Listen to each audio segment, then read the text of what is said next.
ॐ ज्ञानतिमिरान्धस्य ज्ञानञ्जनशलाकया चक्षुरुन्मीलितं येन तस्मै श्रीगुरुवे नमः। नमो विष्णुपादाय कृष्णप्रेष्ठाय भूतले श्रीमते भक्तिवेदान्त स्वामिन्निति नामिने। नमस्ते सारस्वती देवे गौरवाणी प्रचारिणे निर्विशेष शून्यवादी पाश्चात्यदेशतारिणे। नमो महावदन्याय कृष्णप्रेमप्रदायते कृष्णाय कृष्णचैतन्य नाम्ने गौरतुसे नमः। जय श्री कृष्ण चैतन्य प्रभु नित्यानंद श्री अद्वैत गदाधर श्रीवासादि गौर भक्त वृंद। हरे कृष्णा कृष्णा कृष्णा हरे हरे, हरे राम राम राम हरे हरे। हरे कृष्णा। तो आप सभी भक्तों का हार्दिक स्वागत है आज के श्रीमद् भगवद गीता के चर्चा में। तो हम लोग चर्चा कर रहे हैं श्रीमद् भगवद गीता यथारूप और इसका 6 चैप्टर और वर्ष नंबर 5 पे चर्चा कर रहे थे।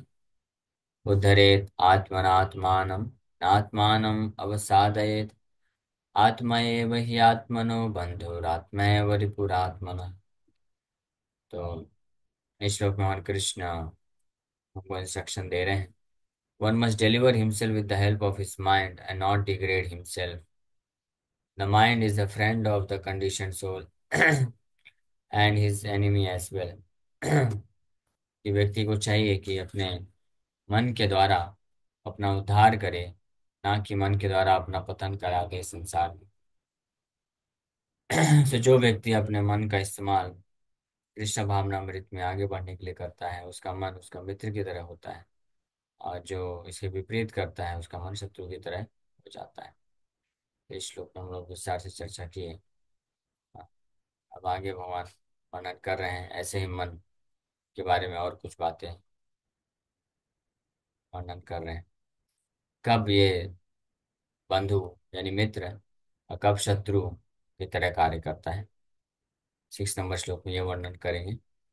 और फिर 7 नंबर श्लोक में जिस व्यक्ति ने मन को नियंत्रित कर लिया है, यानी जिसका मन मित्र की तरह कार्य करता है, और वो कौन से प्लेटफॉर्म पे अचीव कर चुका है, इसका वर्णन, यानी क्या इस उसकी स्थिति होती है, इसके लक्षण का वर्णन करेंगे। यानी कैसे पता चलेगा कि मन को हमने मन के ऊपर विजय प्राप्त कर लिया है, यानी मन हमारा मित्रवत व्यवहार कर रहा है।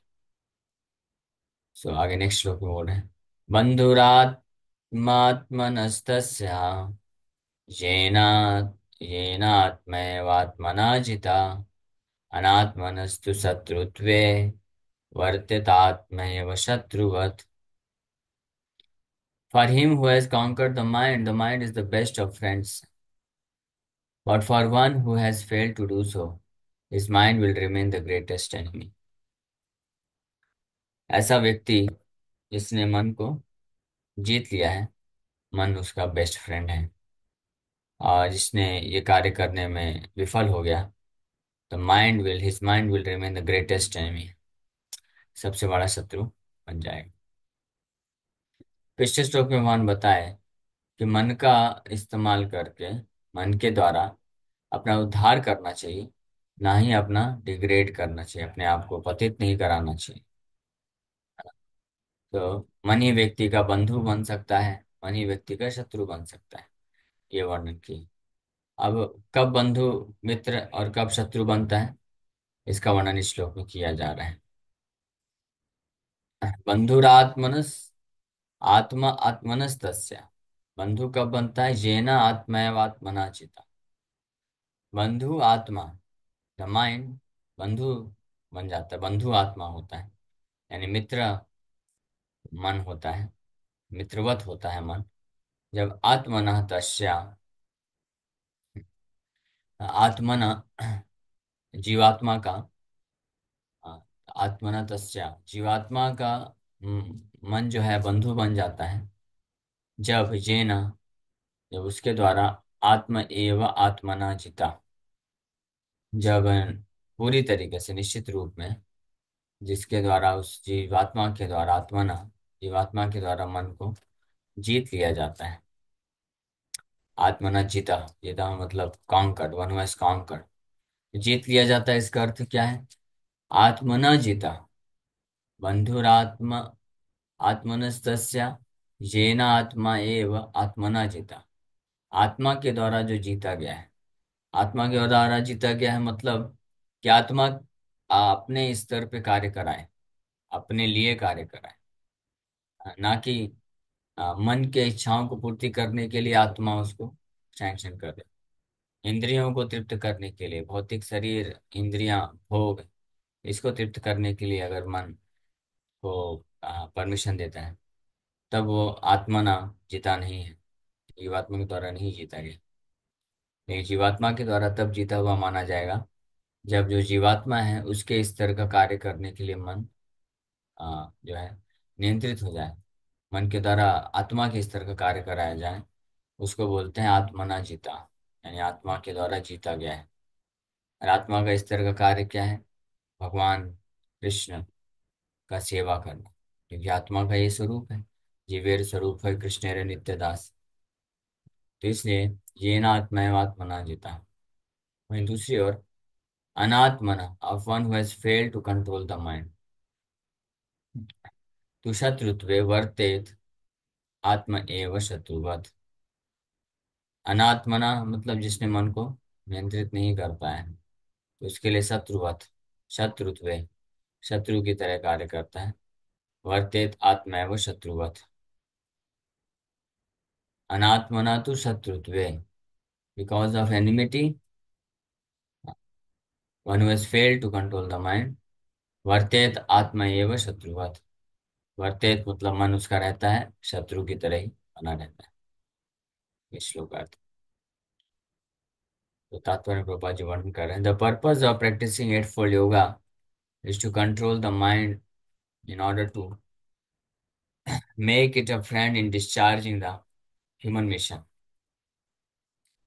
अष्टांग योगा सिस्टम का, अष्टांग योग या ध्यान योग का ये उद्देश्य है कि मन को नियंत्रित करके इसको मित्र बनाया जाए, ताकि मनुष्य जीवन का जो लक्ष्य है, जो कार्य है, कर्तव्य है, उसको वही व्यक्ति कर सके। ये उद्देश्य है अष्टांग योगा सिस्टम। रादर इस जितने भी योग प्रकार के, जितने भी प्रकार के योग हैं, उसका मुख्य उद्देश्य यही है कि अल्टीमेटली मन को नियंत्रित करके भोग वृत्ति से मुक्त होकर के भगवान कृष्ण के लिए पूर्ण तरफ से समर्पण किया जाए। लेकिन कर्म योग और ज्ञान योग जो है वो प्रारंभिक अवस्था से लेके जाते हैं। फिर फाइनली ध्यान योग में पूरी तरह से मन को डिटैच कर लेता है व्यक्ति, और पूरी तरह से कंट्रोल करता है। और फिर शुद्ध भक्ति योग में उस मन को पूरी तरीके से मन में लगा देता है। तो ये प्रोसेस है।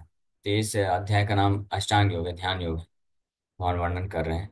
कर्म योग, ज्ञान योग ऑलरेडी वर्णन कर चुके हैं। सब ध्यान योग की अवस्था में ये कार्य किया जाता है, लेकिन शुरू में मैकेनिकल तरीके से करते हैं। एक्सरसाइज वगैरह, यम नियम आसन प्राणायाम प्रत्याहार, ये जो 5 स्टेजेस हैं, ये mechanical way of controlling the mind कहलाता है। मन को नियंत्रित करने का कृत्रिम विधि है, आर्टिफिशियल मीन्स है, ब्रीथ कंट्रोल के द्वारा। लेकिन स्पिरिचुअल प्रोसेस चालू होता है आखिरी के 3 स्टेजेस में, ध्यान, धारणा और फाइनली कल्मिनेट होता है समाधि के स्तर पे जाकर के। So unless the mind is controlled, the practice of yoga for show is simply a waste of time। अगर किसी ने मन को नियंत्रित नहीं कर पाया, तो फिर अष्टांग योगा सिस्टम जो है, अष्टांग योग या ध्यान योग, इसमें वो जो भी कार्य करता है उसमें सम्मिलित होता है ऐसे योगा कार्य में, तो वो क्या है? Simply a waste of time. वो केवल और केवल समय की बर्बादी मात्र है और कुछ नहीं। समय की बर्बादी है और पैसे की भी बर्बादी है। इतना पैसा भी लोग दे करके योगा करने, योगा सीखने जाते हैं। तो योगा सीख करके उल्टा सिंपली वेस्ट ऑफ टाइम तो है ही है, waste of time and waste of money. But उल्टा व्यक्ति क्या होता है, और फंस जाता है और अपना गलत हो जाता है उसके साथ। पॉजिटिव कुछ प्राप्त करने की बजाय नेगेटिव हो जाता है। क्यों हो जाता है? क्योंकि इस संसार में जब कोई पाप कर्म करते हो, इंद्रिय भोग करते हैं, इंद्रिय भोग मतलब पाप कर्म ही होता है। हाँ, वो चाहे लाइसेंस सेंस ग्रेटिफिकेशन हो या अनऑथराइज सेंस ग्रेटिफिकेशन, दोनों ही ये वास्तव में घातक है। से- दोनों ही जो है जीवात्मा के लिए एक तरह से पापमय है। सो इंद्रिय भोग करने के पश्चात जब उसका शरीर साथ नहीं देता है तो वो उसको रिड्यूस कर देता है, उतना फिर सेंस ग्रेटिफिकेशन कम हो जाता है दुख आने के कारण। लेकिन योगा क्लासेस, योगा एक्सरसाइज ये सब करके हेल्दी हो जाता है अभी। तो हेल्दी हेल्दी बनने के लिए ये अष्टांग योगा सिस्टम नहीं बनाए गए। अष्टांग योगा सिस्टम जो है, योगा एक्सरसाइज है, पतंजलि ऋषि ने जो दिया है, यम नियम आसन प्राणायाम प्रत्याहार, ये जो दिया है, इसका उद्देश्य है कि मन से इंद्र तृप्ति की भावनाओं को मुक्त करना है, मन को पूरी तरह से नियंत्रित करना है, और हर प्रकार के जो इंद्र तृप्ति है उसको खत्म करना है। शुरुआत करते हैं कि जितने भी पाप में इंद्र तृप्ति होती है वो खत्म हो जाए। फिर धीरे धीरे धीरे धीरे इस पॉइंट तक जाना होता है कि हर प्रकार के, इवन ईटिंग एंड स्लीपिंग, आहार और निद्रा, इस तरह की इंद्र तृप्ति को भी पूरी तरह से जीरो करना होता है। ये योगिक परफेक्शन में पहुंचने के लिए योगी धीरे धीरे अपने आहार को भी खत्म कर देता है, और स्लीपिंग इसको भी खत्म कर देता है। बाकी भय मैथुनम तो दूर की बात है, अन्य प्रकार की इंद्रिय तृप्ति तो दूर की बात है। तो ये योगा का प्रोसेस है। इस प्रकार से धीरे धीरे योगी जो है पूरी तरह से ध्यान धारणा समाधि की स्टेज में जाता है। लेकिन अभी आज के समय में लोग क्या करते हैं? योगा या एक्सरसाइज करते हैं, शरीर स्वस्थ बनाते हैं, और फिर और जाके भोग करते हैं। तो इसका लाभ हुआ क्या हुआ? सिंपली वेस्ट ऑफ टाइम तो हुआ ही, waste of time, waste of energy. बल्कि योगा एक्सरसाइज करके शरीर और तंदुरुस्त हो जाता है, फिर और जाके सेंस ग्रेटिफिकेशन करते हैं, तो और अपने आप को बंधन में फंसा लेते हैं। ये लेकिन योगा का उद्देश्य नहीं है। This is not real yoga, ये तो भोगा हो गया। तो but one who can not control his mind lives always with the greatest enemy, and thus his life and its mission are spoiled। जो अपने मन को इस प्रकार, इसीलिए योगा का पर्पस है, मेन उद्देश्य है कि मन को नियंत्रित करना है। लेकिन अगर कोई इसको भूल गया और मन को नियंत्रित नहीं कर पाया, तो कितना भी शो बॉटल योगा करे, शो बॉटल योगा कितना भी करे, वो वास्तव में योगा नाम दिखता है, बट है क्या? वो भोगा ही। और वो इस प्रकार से उसका मन जो हमेशा शत्रु बना रह जाता है, और उसके जीवन का जो लक्ष्य है, ह्यूमन फॉर्म ऑफ लाइफ, मनुष्य जीवन का जो लक्ष्य है, पूरी तरह से खत्म हो जाता है। मनुष्य जीवन का लक्ष्य है कि मन को नियंत्रित करके वो फिर मन को लगाए, भगवान के सेवा में लगावे, भगवान के चरण कमलों में लगाना चाहिए। ये ह्यूमन मिशन का है, लक्ष्य है। ह्यूमन मिशन है ये, मनुष्य जीवन का लक्ष्य ये है। लेकिन अगर कोई किसी भी विधि विधान का पालन करके इस स्तर पर नहीं पहुंचता है, तो वास्तव में वो अपने उद्देश्य से विचलित हो रहा है। The constitutional position of the living entity is to carry out the order of the superior. As long as one's mind remains an unconquered enemy, one has to serve the dictations of lust, anger, avarice, illusion, etc.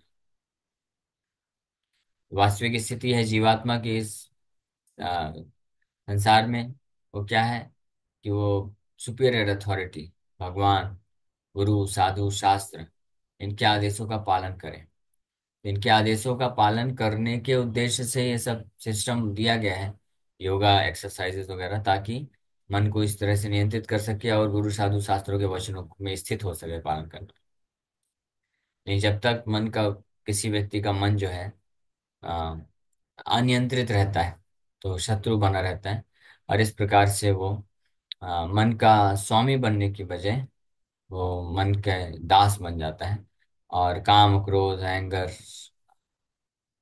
लोभ मत मत्सर ये सबको सेवा में लग जाता है।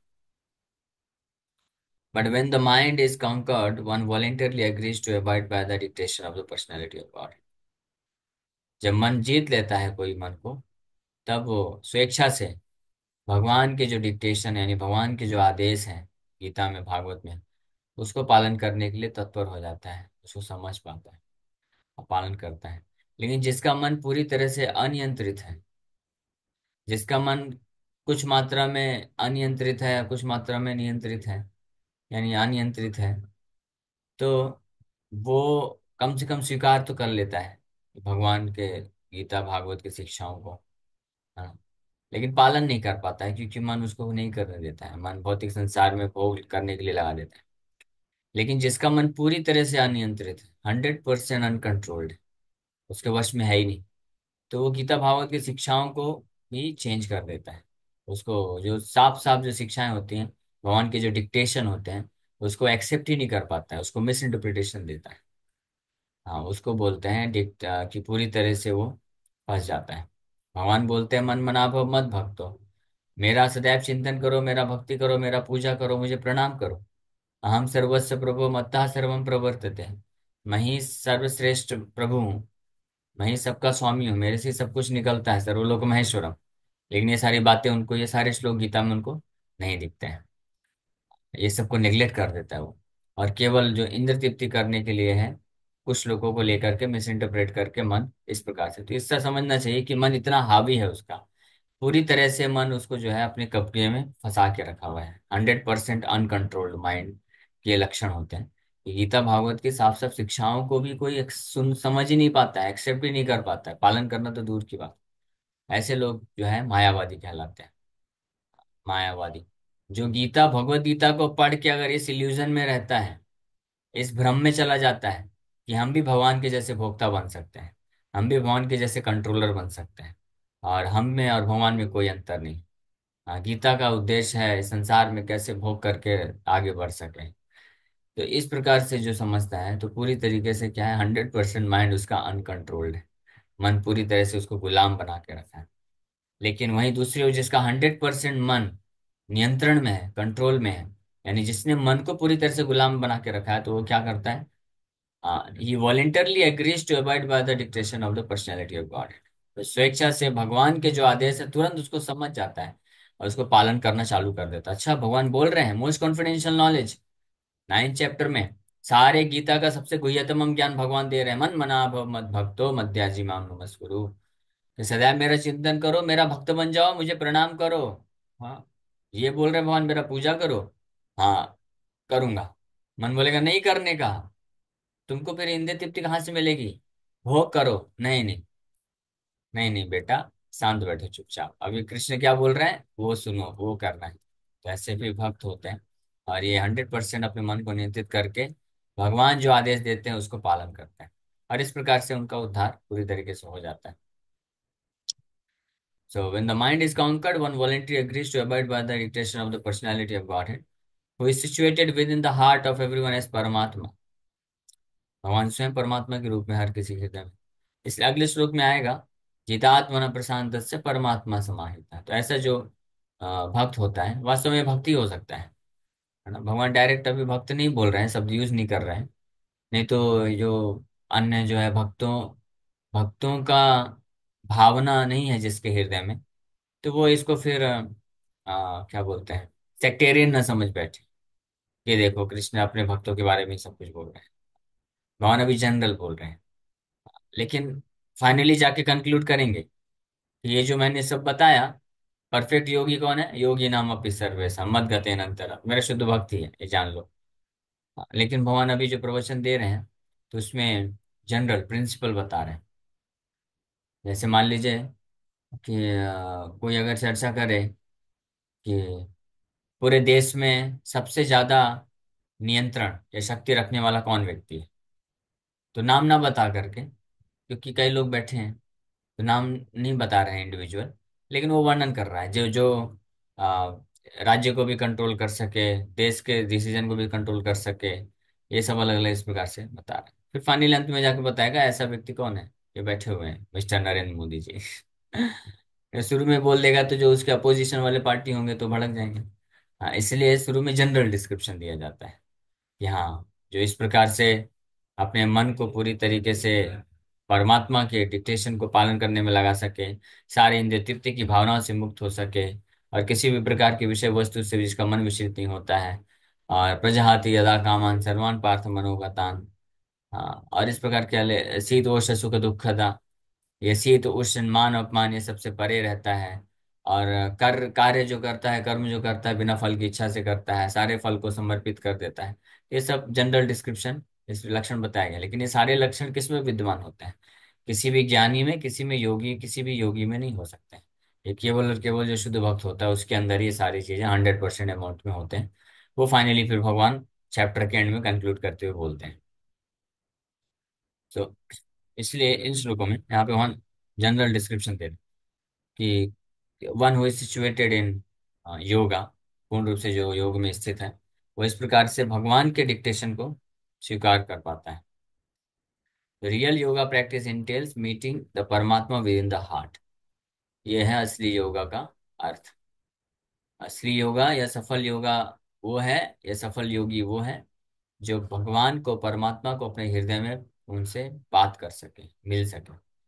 मिल सके मतलब तालमेल बैठ सके, भगवान जो आदेश दे रहे हैं उसको स्वीकार कर सके, उसको पालन कर सके। That is the real yoga system.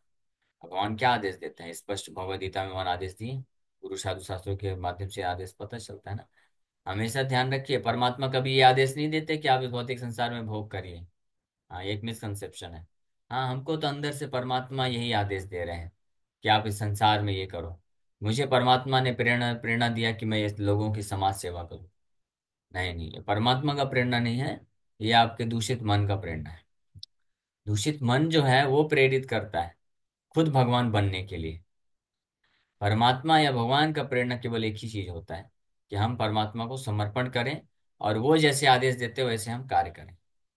समाज का सेवा करना है, कैसे? भगवान के अनुसार, अपने मन के अनुसार नहीं। समाज का असली सेवा क्या होता है? ये शरीर का सेवा नहीं। शरीर का सेवा अपने आप हो जाता है, रोटी कपड़ा मकान वो तो देना ही है। लेकिन मेन चीज है भगवान, व्यक्ति को भगवान से जोड़ना, ये रियलाइज कराना हर किसी को कि हमारे असली पालन पोषण भरता करता कौन है? भगवान है। ये रियलाइज कराना, ये असली समाज सेवा है। ना कि खुद भगवान बन करके सामने चले गए और बोले मैं तुम्हारा पालन करता हूँ, पालन हरता हूँ, मैं तुम्हारा भरता हूँ, मैं तुम्हें मेंटेन करूंगा, बताओ क्या चाहिए तुम। हाँ, इस प्रकार से हाँ जो लोग होते हैं तो मिसगाइड करते हैं।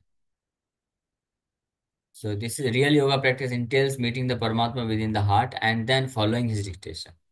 हाँ, उनसे मुलाकात होना यानी उनको जान लेना, साक्षात्कार प्राप्त करना, फिर उनका जो आदेश है उसको पालन करना। That is real yoga. असली वास्तविक योग है। और उनके आदेश क्या है? भगवद गीता में स्पष्ट दिए उनके आदेश। गुरु साधु शास्त्र, ये तीने तो करियाए क्या, चीते तो करियाए क्या, ये तीन चीजों को गुरु साधु शास्त्र, हाँ, वो जो पालन करता है वो भगवान को पालन करता है। पर one who takes to Krishna consciousness directly, perfect surrender to the dictation of the lord follows automatically. लेकिन अगर ये सब योगा सिस्टम को क्रॉस करके, इसके बियॉन्ड जा करके अगर कोई डायरेक्ट कृष्ण कॉन्शियसनेस, कृष्ण भावनामृत को स्वीकार कर लेते हैं तो वो ऑटोमेटिकली स्वतः ही परफेक्ट सरेंडर, भगवान को पूर्ण रूप से समर्पण के स्टेज में पहुंच जाता है। That means he is the best of all yogis. एक योगा का अर्थ है कि अल्टीमेटली मन को पूरी तरह से नियंत्रित करके भगवान के डिक्टेशन, भगवान के आदेशों में पूर्ण रूप से समर्पण कर सके, वो योगा का अर्थ है। तो एक जो कृष्ण भावना भावित भक्त होता है वो ऑलरेडी उस स्टेज पे होता है भगवान को समर्पण करने के कारण। इसलिए he is best of all the yogis. Hare Krishna. Thank you very much. किसी वक्त का कोई प्रश्न है पूछ सकते हैं। हरे कृष्ण। सब प्रश्न है बट बड़ा महत्वपूर्ण है। प्रश्न ये है कि भगवान भी कुछ करते हैं, इसके क्या प्रमाण है। जैसे लोगों को लगता है कि अगर हम 8 घंटा 10 घंटा जॉब करेंगे, बिजनेस करेंगे, लेकिन कोई भी घर गृहस्थी के काम करेंगे तभी कुछ होगा। भगवान ऐसे बोलने के बोलते हैं कि बाहर से मानते भी होंगे, लेकिन प्रैक्टिकली कैसे बिलीव करें कि भगवान भी कुछ करते हैं, कि हमारे लिए कुछ करेंगे। जैसे हम भगवान का अगर एकादशी को नाम लेंगे तो भगवान हमारे काम करेंगे, कैसे बिलीव करेंगे, कैसे प्रमाण है, क्या साक्ष्य है इसके। तो भगवान भी कुछ करते हैं ऐसा तो नहीं है, भगवान ही सब कुछ करते हैं ऐसा समझना चाहिए। हम क्या करते हैं? हम तो खा भी नहीं सकते हैं अपने आप। खाने के लिए भी हमको पकाना पड़ता है, पकाने के लिए भगवान की शक्ति इस्तेमाल होती है, बिना अग्नि के हम पका नहीं सकते हैं। फिर खाने के बाद भी पचाने का कार्य भी भगवान ही करते हैं। तो एक तो ऑलरेडी आग में पचाया, पचाना मतलब वही है ना, पकाना मतलब पचाना ही हुआ। आग में पकाया वो कंप्लीट नहीं हुआ तो भगवान बोलते हैं ओ नो प्रॉब्लम, ठीक है आप अंदर लो, अंदर फिर से मैं एक और अग्नि से पचाऊंगा, एक और अग्नि से पकाता हूँ, फिर आपको एनर्जी मिलेगी। तो भगवान पचाते भी हैं, पकाते भी हैं और पचाते भी हैं, फिर उसके उससे हमको शक्ति मिलती है, एनर्जी मिलती है। तो हमको लगता है कि देखो मैं कितना शक्तिशाली हूँ, मैं एनर्जेटिक हूँ, मैं कुछ कर सकता हूँ। बोलते वेट वेट वेट वेट, आप अभी कुछ नहीं कर सकते, मैं बुद्धि देता हूँ तुमको, क्या चाहिए आपको, अच्छा ये करना है, ठीक है इस प्रकार से मैं ज्ञान देता हूँ, मत्ता स्मृति ज्ञान उपनिषद। फिर भगवान बुद्धि देते हैं, ज्ञान देते हैं, तब हम करते हैं। तो इस प्रकार से हम सब कुछ फिर करके जब फल आता है तो हमको लगता है मैंने कर लिया है, इसलिए अगर मैं नहीं करूंगा तो नहीं मिलेगा। इसलिए ये भावना आती है, करता हम इति मन्यते, इसलिए भगवान गीता में बोलते हैं। लेकिन जो भक्त होते हैं वो जानते हैं कि वास्तव में भगवान की कृपा से ही है हर स्टेप में। भगवान केवल कुछ चीजें करते हैं ऐसा नहीं है, सब कुछ भगवान ही करते हैं, माध्यम बनाते हैं हमको, हमारे माध्यम से करते हैं। तो भगवान क्यों नहीं करेंगे, अगर हम भगवान को समर्पण करेंगे, भगवान को देंगे अपना समय, तो भगवान निश्चित रूप से टेक केयर करेंगे। जो हम जब इतने जन्मों से हम लोग भगवान के विमुख होकर के कार्य किए हैं, तब भी भगवान हमको सपोर्ट कर रहे हैं। तो फिर हम अगर उनको समर्पण करेंगे तो भगवान क्यों नहीं सपोर्ट करेंगे। तो सिंपल सी बात है। कोई बच्चा होता है अपने माँ बाप के हमेशा विरोध में कार्य करता है, तब भी माँ बाप उसको खिलाते पिलाते पालन पोषण करते हैं। तो अगर वही बच्चा सरेंडर्ड हो जाएगा, माँ बाप के पास आके बोलेगा ठीक है अब आप जो बोलेंगे वो करूंगा, तो क्या उनका पालन पोषण नहीं करेंगे भगवान। सिंपल सी बात। इसलिए हमको अपना समय जो है डेडिकेट करना चाहिए भगवान के लिए, और निश्चिंत रहना चाहिए, भगवान टेक केयर करते हैं। तो कैसे बिलीव करेंगे? ऑलरेडी कई बार आ चुका है, लेकिन लोगों को डाउट रहता है, इसलिए पूछ रहे हैं। हम अगर भगवान का नाम लेंगे तो भगवान हमारे काम करेंगे, इसको कैसे बिलीव करेंगे? तो इसमें बिलीव क्या करना, वो तो जैसे ऑलरेडी बताया कि भगवान तो कर ही रहे हैं ना, भगवान तो कर रहे हैं, अब हम तो उनका तो नाम तो ले, कुछ तो हम करें उनके लिए।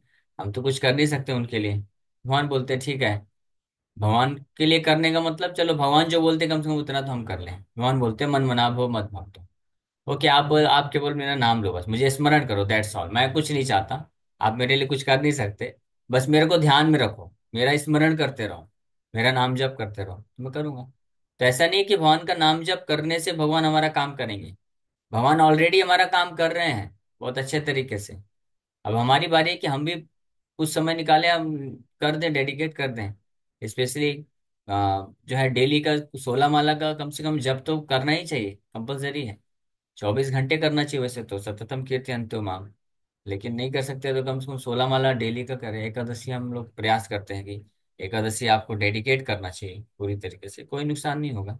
कई बहुत लोग हैं ऐसे करते भी हैं, कितनी प्रभु जी हैं, माता जी भी, जो 100 माला भी करते हैं, 8 घंटे 10 घंटे 15 घंटे भी जब करते हैं। तो फिर भी मेंटेनेंस होता है, एक बार ट्राई करके देख सकते हैं, कोई दिक्कत नहीं इसमें, प्रयास करना चाहिए। ये बोल रहे हैं, एक बार एटलीस्ट श्रद्धा रख के करिए, तो आप पाएंगे कि भगवान सब टेक केयर करते हैं। ओके।